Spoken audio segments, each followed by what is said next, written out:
કાળ, કાળમાં પાછા 3, વર્તમાન, ભૂતકાળ અને ભવિષ્ય. કાળમાં વર્તમાનના 4 આવે છે, ભૂતકાળના પણ 4 અને ભવિષ્યકાળના પણ 4 આવે છે. તો આપણે હાલમાં ભવિષ્યકાળના કયા 4 વાક્ય ગુજરાતીમાં આવે છે એ સમજીએ.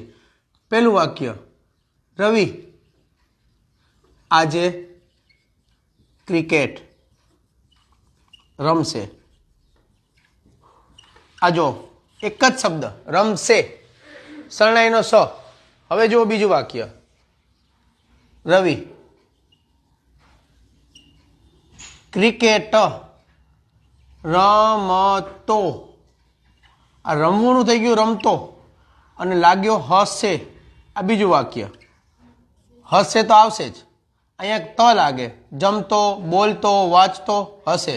નંબર 3, રવિ સવારથી. અહીંયા એક શબ્દ વધારાનો ઉમેરું છું, સવારથી.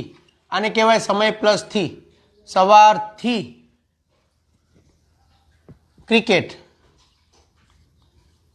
જો રવિનું રવિ, ક્રિકેટનું ક્રિકેટ, રમતોનું રાખો રમતો જ, રમતો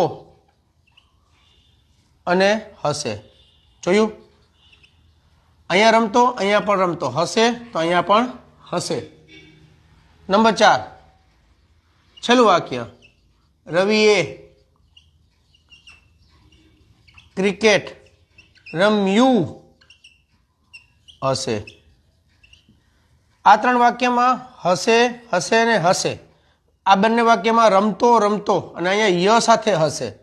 આ સાદી ક્રિયાવાળું એટલે સાદો ભવિષ્ય, આ ચાલુ ભવિષ્ય, આ ચાલુ પૂર્ણ ભવિષ્ય અને આ પૂર્ણ ભવિષ્ય.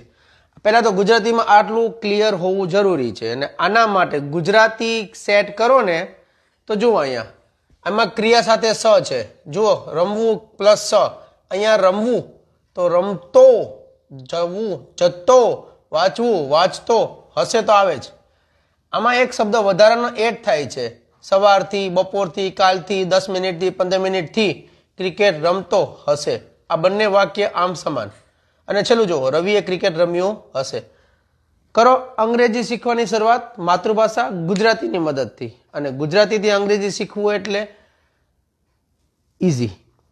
મળીએ જલ્દી. Thank you. જય હિન્દ.